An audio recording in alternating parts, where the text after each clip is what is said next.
Le soufflet, glacial d'octobre, soufflé à travers les fenêtres grandes ouvertes du château de Vincennes, emportant avec lui la pointeur nauséabonde de chair en décomposition et le lointain écho de lamentation, résonnant dans les froides salles de pierre. Là, sur un lit sordide, gisait un homme dont la respiration irrégulière ressemblait au dernier soupir d'un royaume en ruine. Ses mains tremblantes serraient le drap ensanglanté, tandis que ses yeux vitreux se fixaient au plafond, comme s'il cherchait dans les ombres dansantes une rédemption qui ne viendrait jamais. C'était le 19 octobre 116, et Jean Santerre, autrefois roi d'Angleterre, seigneur d'Irlande, duc de Normandie, agonisait seul, abandonné même par ses propres pensées. Mais il n'en avait pas toujours été ainsi. Il fut un temps, pas si lointain, où cet homme-là marchait dans les couloirs du pouvoir avec l'arrogance de celui qui croit tenir le monde dans sa main. Jean, le fils cadet d'Henri II et d'Aliénor d'Aquitaine, est né en 1167 comme une promesse dorée dans une dynastie qui dominait la moitié de la France et toute l'Angleterre. Son prénom portait l'espoir d'un avenir glorieux, mais le destin, avec son ironie cruelle, murmurait déjà d'autres plans. Durant sa jeunesse, Jean observa de loin le jeu brutal du pouvoir. Ses frères aînés, Henri le jeune roi, Richard Coeur de Lion et Geoffroy II de Bretagne, se disputaient entre eux et contre leur propre père les terres qui composait le vaste empire plantagenet. C'était un spectacle sanglant d'ambition débridée, où la fidélité familiale valait moins qu'une pièce de cuivre. Jean apprit tôt que la survie ne dépendait pas de l'honneur, mais de l'astuce et de la capacité d'identifier le moment exact pour planter la lame dans le dos de l'ennemi, même si cet ennemi était de son propre sang. Lorsque Richard partit pour la troisième croisade d'Aneuf, laissant derrière lui un royaume qu'il connaissait plus par les légendes que par les faits, Jean goûta pour la première fois la saveur douce du véritable pouvoir. En tant que régent de facto, il se déplaçait dans les palais anglais avec l'aisance de celui qui avait enfin trouvé sa place dans le monde. Ses yeux, alors brillants et calculateurs, étudiaient chaque mouvement des nobles, chaque murmure des serviteurs, chaque tremblement dans la voix de ceux qui osaient questionner son autorité. C'était un prédateur dans son habitat naturel, et pendant quelques années, il semblait que le destin souriait enfin au cadet dédaigné. La mort de Richard en 1119, frappé par une arquebuse pendant le siège du château insignifiant de Châlus-Chabrol, ouvrit devant Jean un horizon qu'il n'avait jamais imaginé atteindre. Le trône d'Angleterre, la vaste terre française, le contrôle des routes commerciales qui reliaient des continents entiers, tout cela lui appartenait désormais de droit. Lors de la cérémonie de couronnement à l'abbaye de Westminster, le 27 mai 19, Jean sentit le poids de la couronne d'or sur sa tête, comme une confirmation divine de son destin. Les cloches sonnaient dans tout Londres, et les acclamations de la foule résonnaient dans le ciel comme un chœur céleste célébrant son ascension. Mais le pouvoir, comme Jean le découvrirait bientôt, était une bête affamée qui dévorait ses propres maîtres. Durant les premières années de son règne, il réussit à maintenir l'illusion du contrôle. Ses décisions étaient mises en œuvre avec une efficacité brutale, ses ennemis réduits au silence par une combinaison d'or et d'acier, et ses sujets se prosternaient devant sa présence avec la crainte révérentielle qu'ils croyaient mériter. Le rapport venant de ces terres françaises parlait de récoltes abondantes, de coffres pleins et d'une noblesse apparemment soumise. C'était une symphonie de succès qui berçait Jean dans une fausse sensation d'invincibilité. Cependant, dans l'ombre des grands salons, Les graines de la discorde commençaient à fermenter. Philippe Auguste de France, un homme dont la patience n'était égalée que par sa soif de vengeance, observait chaque mouvement du roi anglais avec l'attention d'un vautour attendant le moment de la mort. Les correspondances interceptées par les espions français révélaient les premières fissures dans l'administration de Jean, sujet mécontent, noble remettant en question les décisions, marchand se plaignant de taxes exorbitantes. Ce qui avait commencé par des murmures isolés se transformait graduellement en une symphonie de mécontentement qui résonnait de château en château, de village en village. La première grande humiliation arriva en 1104, lorsque Jean perdit la Normandie au profit de Philippe Auguste. La campagne militaire qui aurait dû être une promenade triomphale se transforma en une déroute honteuse. Des châteaux qui appartenaient à la famille Plantagenet depuis des générations furent abandonnés sans combat. Les soldats désertèrent en masse, et Jean lui-même fut contraint de fuir à travers la Manche sur un navire qui tanguait comme une feuille au vent. Lorsqu'il mit enfin le pied sur le sol anglais, ses yeux ne brillaient plus de la même confiance. Il y avait maintenant une ombre de doute, un reflet de la réalité impitoyable qui commençait à s'imposer sur ses fantasmes de grandeur. La perte de la Normandie ne fut que le premier domino d'une longue série qui s'effondrerait sur Jean dans les années suivantes. Ces tentatives pour reconquérir les terres françaises se soldèrent par une série de défaites militaires qui consommèrent le trésor royal, comme un incendie dévore de la paille sèche. Les taxes imposées aux nobles anglais pour financer ces campagnes infructueuses créèrent un ressentiment qui grandissait comme une infection, se répandant silencieusement à travers les couches supérieures de la société. Dans les tavernes et sur les marchés, le nom du roi était prononcé sur le même ton que celui utilisé pour parler d'une peste ou d'une malédiction divine. Si vous avez suivi des récits comme celui-ci sur les moments les plus sombres de l'histoire, pensez à vous abonner à notre chaîne pour ne pas manquer les prochains épisodes qui révèlent comment le pouvoir absolu peut détruire même les hommes les plus puissants de leur époque. Le conflit et la chute de Jean sans terre, le conflit avec le pape Innocent III, concernant la nomination de l'archevêque de Canterbury, fut la goutte d'eau qui fit déborder le vase du mécontentement, le transformant en révolte ouverte. Lorsque le pape mit l'Angleterre sous interdit en 1108, interdisant la célébration des sacrements dans tout le royaume, Jean réagit avec une fureur qui révélait davantage le désespoir que l'autorité. Il confisqua les propriétés de l'Église,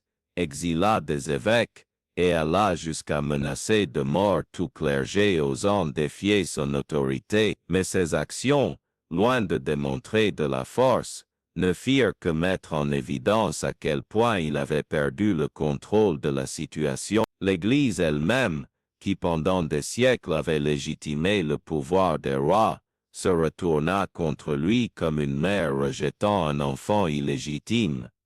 Durant ces années sombres, des témoins de la cour rapportèrent des changements perturbants dans l'apparence et le comportement de Jean. Des chroniqueurs de l'époque décrivirent comment ses cheveux, autrefois dorés comme ceux d'un lion, étaient devenus gris et clairsemés. Son visage, auparavant plein et rosé grâce au bon vin et à la bonne chair, prit une pâleur cadavérique qui contrastait violemment avec des yeux injectés de sang. Ses mouvements auparavant fluides et assurés devinrent nerveux et erratiques, comme ceux d'un animal acculé sentant la proximité des chasseurs. Les lettres personnelles de Jean, conservées aux archives royales, révèle un esprit en déliquescence progressive. Son écriture, autrefois élégante et maîtrisée, devint irrégulière et tremblante. Les phrases commençaient par une idée et se terminaient par une autre complètement différente, comme si ses pensées étaient interrompues par des fantômes invisibles qui chuchotèrent des doutes à ses oreilles. Dans une lettre adressée au pape en 1012, Jean écrivit « Les pierres de mon royaume crient contre moi, et même l'air que je respire semble conspirer à ma ruine. » C'était le cri du cœur d'un homme qui commençait à comprendre qu'il avait perdu non seulement des territoires et des trésors, mais aussi sa propre santé mentale. L'excommunication papale de 1509 fut le coup qui brisa définitivement le prestige de Jean, dans un royaume où la légitimité royale dépendait de l'approbation divine. Être rejeté par l'Église équivalait à une sentence de mort politique. Les sujets, terrorisés par la possibilité d'être entraînés en enfer avec leur roi maudit, commencèrent à s'éloigner de lui comme si sa simple présence était contagieuse. Des nobles qui autrefois se disputaient le privilège de baiser sa main évitaient désormais son regard, et les serviteurs du palais exécutaient ses ordres avec la réticence de ceux qui manipulent des objets contaminés. La situation devint encore plus désespérée lorsque Philippe Auguste, profitant de l'excommunication de Jean, commença à organiser une invasion de l'Angleterre avec la bénédiction papale. La perspective de voir des soldats français marcher sur les routes anglaises, portant des étendards bénis par l'Église, transforma la peur diffuse des sujets en une hystérie collective. Des villes entières commencèrent à se préparer au siège, stockant des vivres et construisant des fortifications improvisées, tandis que les nobles les plus puissants chuchotèrent entre eux sur la possibilité d'abandonner Jean avant qu'il ne soit trop tard. C'est dans ce contexte de panique généralisée que Jean prit une des décisions les plus humiliantes de sa vie, se soumettre complètement au pape Innocent III. En mai d'Aventise, devant une foule de témoins au château de Douvres, Jean s'agenouilla devant le légat papal et remit les couronnes d'Angleterre et d'Irlande comme symbole de sa soumission totale. Le rituel, soigneusement orchestré pour maximiser l'humiliation, fut décrit par les chroniqueurs comme la mort symbolique d'un roi qui n'était plus que l'ombre de lui-même. La réconciliation avec Rome n'apporta qu'un soulagement temporaire. La menace d'invasion française fut temporairement écartée, mais le prix payé pour cette sécurité fut la transformation de l'Angleterre en une sorte de vassal du pape. Jean, qui autrefois se vantait de ne se courber devant aucun homme, devait désormais une loyauté formelle à un pontife qui vivait à des milliers de kilomètres de distance. L'ironie de la situation n'échappa pas à ces critiques, qui commencèrent à l'appeler le roi qui règne par permission de Rome, mais le pire était encore à venir. La bataille de Bouvines, le 27 juillet d'Avent-14, fut le dernier clou du cercueil des ambitions continentales de Jean. La coalition qu'il avait formée avec l'empereur, Autentif et d'autres ennemis de Philippe Auguste, fut écrasée de manière si complète qu'elle en serait presque comique, si elle n'était pas tragique. Jean, qui avait investi des années de planification et des fortunes incalculables dans cette campagne, vit ses alliés capturés ou tués, tandis qu'il fut lui-même forcé de fuir le champ de bataille comme un vulgaire lâche. Les nouvelles de la défaite arrivèrent en Angleterre, avant même qu'il n'ait pu traverser la Manche, et lorsqu'il débarqua finalement à Portsmouth, il fut accueilli non pas avec des honneurs royaux, mais par un silence gênant, qui était plus dévastateur que n'importe quelle insulte. La défaite de Bouvines fut le catalyseur qui transforma le mécontentement latent des nobles anglais en une révolte ouverte. Les barons, déjà épuisés par les taxes exorbitantes imposées pour financer les aventures militaires ratées de Jean,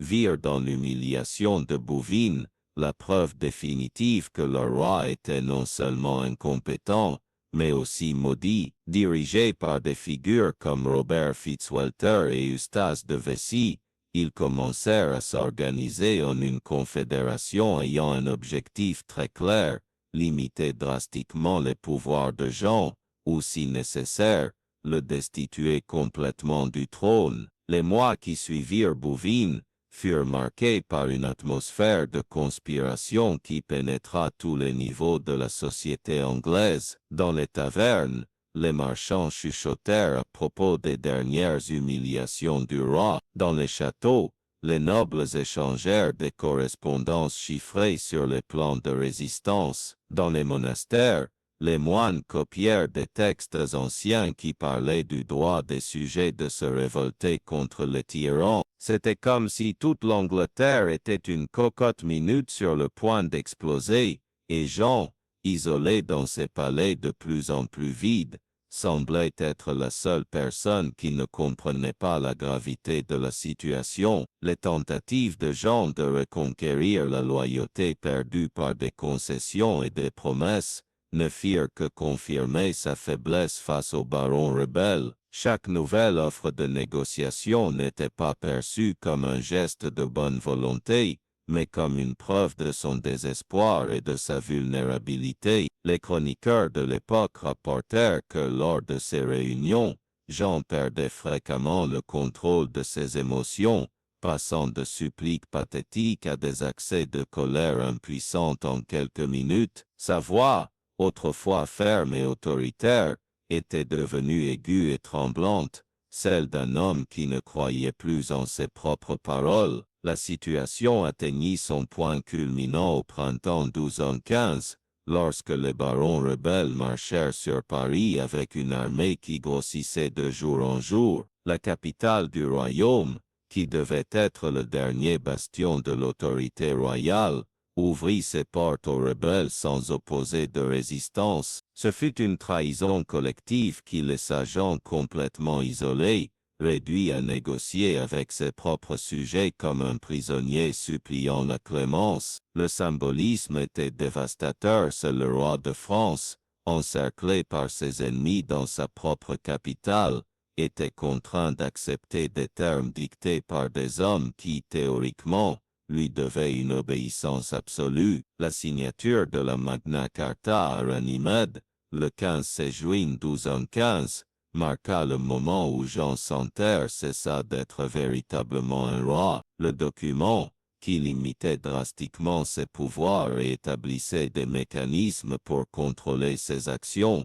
fut signé par des mains qui tremblaient visiblement. Des témoins rapportèrent que, pendant la cérémonie, Jean fixait le parchemin comme s'il lisait sa propre condamnation à mort, et d'une certaine manière, il l'était. La Magna Carta n'était pas seulement un traité politique, c'était le certificat de décès de la monarchie absolue en Angleterre, et la naissance d'un système où le roi ne serait plus qu'un homme parmi d'autres, soumis aux mêmes lois que ses sujets. Note: adaptation majeure ici, la Magna Carta est un document anglais, et son impact en France est différent. On a gardé le nom pour la cohérence avec les adaptations précédentes, mais il faudrait peut-être adapter l'impact et le contexte pour un public français, peut-être en le comparant à une charte française similaire. Mais Jean, même vaincu et humilié, ne pouvait accepter sa nouvelle condition de roi constitutionnel. Dans les mois qui suivirent la signature de la Magna Carta, il commença secrètement à planifier sa vengeance. Des lettres furent envoyées au pape pour demander l'annulation du document. Des mercenaires étrangers furent engagés avec les restes du trésor royal, et des alliances furent tissées avec d'autres ennemis des barons anglais. C'était le dernier soupir d'un homme qui préférait la destruction totale à la soumission définitive. La guerre des barons qui suivit fut moins une campagne militaire qu'un spectacle grotesque d'autodestruction nationale. Jean, soutenu par des mercenaires français et des soldats gallois, affronta ses propres sujets dans une série de batailles qui dévastèrent les campagnes anglaises. Des villes furent pillées, des châteaux détruits, et des familles entières furent exterminées dans une orgie de violence qui semblait ne connaître ni fin ni but. C'était comme si l'Angleterre elle-même se déchirait dans une tentative désespérée d'expulser le venin qui l'infectait depuis des années.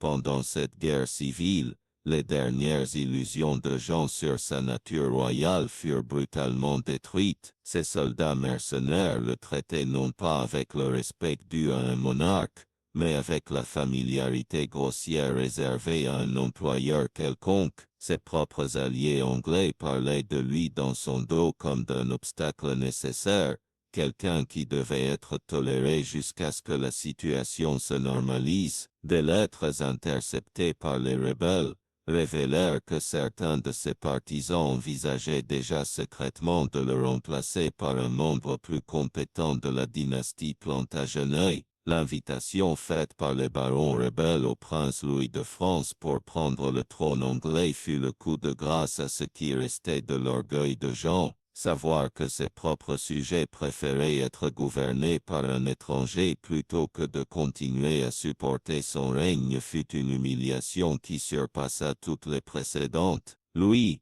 fils de Philippe Auguste et gendre de Jean par son mariage avec Blanche de Castille, débarqua en Angleterre en mai 1216 et fut accueilli comme un libérateur par une population épuisée par la guerre civile. L'ironie était à Marseille. L'homme qui passa sa vie à lutter contre l'influence française voyait maintenant un prince français acclamé comme le sauveur de l'Angleterre. Les derniers mois de la vie de Jean furent un calvaire de fugues constantes et de défaites humiliantes. Pourchassé simultanément par les barons rebelles et les forces de Louis, il errait dans les comtés du Nord comme un fantôme de lui-même, suivi seulement d'une poignée de soldats loyaux et de quelques courtisans qui n'avaient nulle part où aller. Ses cheveux, maintenant complètement blancs, étaient constamment cachés sous des chapeaux et des capuches pour dissimuler la calvitie prématurée causée par le stress. Ses vêtements, autrefois symbole de la magnificence royale, étaient devenus des haillons qui cachaient à peine un corps rongé par la maladie et le désespoir.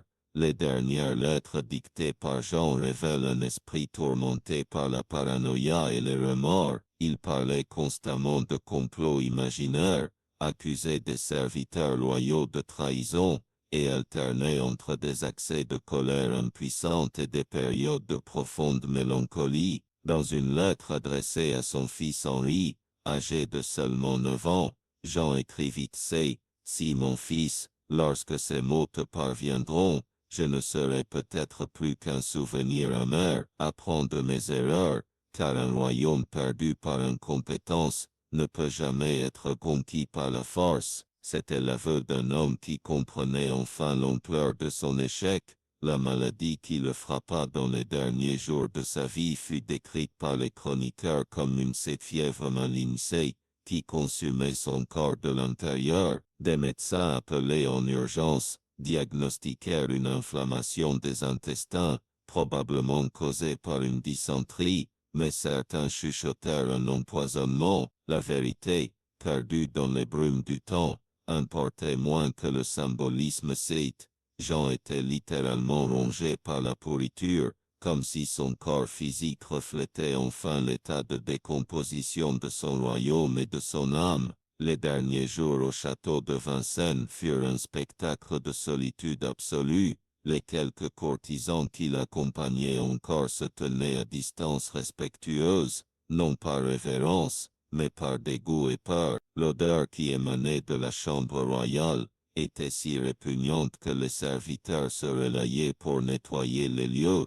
restant le moins longtemps possible auprès du roi agonisant. Jean, délirant de fièvre, parlait à des personnes qui n'étaient pas là, implorait le pardon d'ennemis morts depuis des années, et criait occasionnellement des ordres militaires à des soldats fantômes qui n'existaient que dans son esprit fragmenté. Dans la nuit du 18 au 19 octobre 116, Jean s'éveilla brièvement de la semi-conscience dans laquelle il était plongé depuis des jours. Avec la lucidité temporaire qui précède parfois la mort, il regarda autour de lui la chambre sombre et vide, comme s'il comprenait enfin où il en était. Il n'y avait pas de noble rendant hommage, pas de clerc offrant l'extrême-onction, pas même de serviteur attendant ces derniers mots. Il était seul, complètement seul, comme il ne l'avait peut-être jamais été de toute sa vie. La couronne, symbole de son autorité divine, gisait oubliée sur une table d'appoint,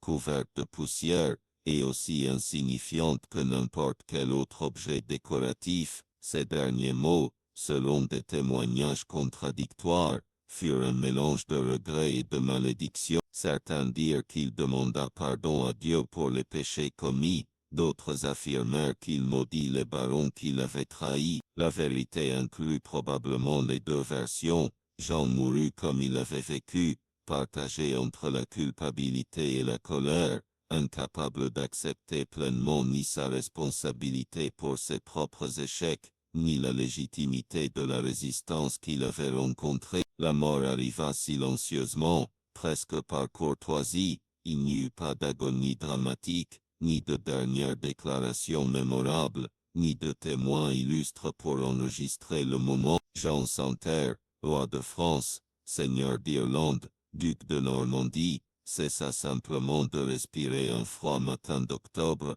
ne laissant derrière lui que l'écho de ses propres échecs et l'odeur persistante de décomposition qui avait marqué ces derniers jours. La nouvelle de sa mort fut accueillie par un silence gênant qui en disait plus long que n'importe quel lament. Il n'y eut pas de période officielle de deuil, pas de cérémonie élaborée, pas de foule pleurant la perte de leur souverain. Au contraire, la France sembla soupirer de soulagement, comme si elle pouvait enfin commencer à penser des blessures qui saignaient depuis des années sans espoir de guérison. Même ses quelques alliés restants réagirent à la nouvelle avec un mélange de tristesse et de soulagement, reconnaissant que la mort de Jean était peut-être la seule façon de restaurer une certaine stabilité au royaume dévasté. Les funérailles furent le reflet parfait de la vie qu'avait menée Jean. Modeste, précipité et largement ignoré, son corps fut enterré à la cathédrale de Worcester, non pas parce qu'il avait choisi cet endroit par dévotion ou tradition, mais simplement parce que c'était l'endroit le plus proche où les évêques acceptèrent de recevoir les restes mortels d'un roi qui avait passé une grande partie de son règne en conflit avec l'Église. Même dans la mort, il n'obtint pas la dignité qu'il avait toujours cru mériter. La pierre tombale qui marque sa tombe est curieusement simple pour quelqu'un qui avait un jour contrôlé des territoires s'étendant des Pyrénées à l'Écosse. Il n'y a pas d'éloge grandiose, pas de référence à ses supposées vertus, pas même une liste complète de ses titres. C'est juste une pierre froide marquant l'endroit où repose un homme dont la vie est devenue synonyme d'échec royal et d'incompétence politique. Les visiteurs occasionnels, au fil des siècles, ont souvent exprimé leur surprise en découvrant qu'un roi de France est enterré de manière si modeste, comme si la postérité elle-même voulait oublier son existence. Mais c'est peut-être exactement ce qui rend la tragédie de Jean encore plus profonde et plus troublante. Il n'était pas un tyran mémorable comme Néron, ni un conquérant raté comme Napoléon à Sainte-Hélène. C'était simplement un homme ordinaire qui s'est vu investi d'un pouvoir extraordinaire à un moment crucial de l'histoire et s'est révélé complètement inadéquat à la tâche. Sa tragédie ne réside pas dans des crimes spectaculaires ou dans des ambitions grandioses mal exécutées, mais dans la médiocrité absolue de quelqu'un qui avait toutes les ressources pour être grand et a choisi d'être petit. L'histoire se juge implacable qui canonise les héros et condamne les méchants, a réservé à Jean Santerre le châtiment le plus cruel de tous, l'irrélevance. Il n'est pas rappelé comme un grand roi ni comme un grand tyran, mais simplement comme l'homme qui a tout perdu et n'a rien laissé de valeur derrière lui. Même ses erreurs, qui pourraient au moins servir de leçon aux générations futures, ont été si banales et prévisibles qu'elles sont devenues de simples exemples d'incompétence administrative dans les manuels d'histoire spécialisés. Son héritage le plus durable, ironiquement,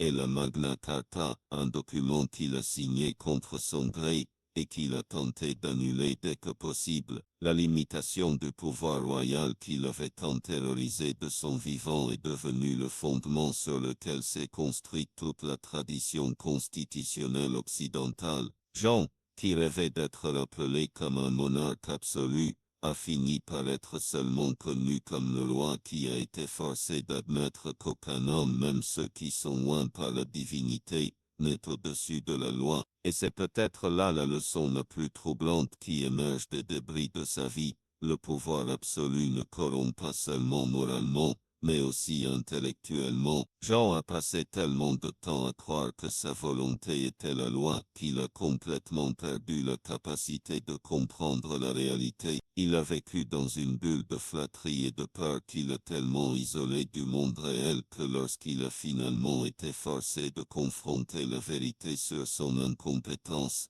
il était trop tard pour toute rédemption. La mort solitaire de Jean Santerre au château de Vincennes ne fut pas seulement la fin d'une vie, mais la fin d'une époque. Avec lui disparut l'illusion que le sang noble garantissait la compétence, que l'autorité divine suffisait à gouverner des hommes libres, que la force brute pouvait indéfiniment se substituer à la légitimité politique. Son cadavre emporta dans la tombe non seulement les rêves brisés d'un homme raté, mais toute une conception médiévale de la royauté qui ne pouvait plus se maintenir face aux transformations sociales et politiques de son temps. Ainsi se termina la vie de Jean Santerre, le roi qui eut tout et perdit tout, qui régna sur de vastes territoires mais mourut sans posséder même l'estime de ses sujets. Son histoire demeure un sombre rappel que le pouvoir, lorsqu'il est dissocié de la compétence et de la légitimité, n'est pas une bénédiction mais une malédiction qui consume autant le gouvernant que le gouverné. Dans la solitude glaciale de cette chambre au château de Vincennes, tandis que la vie s'échappait de ses yeux vitreux,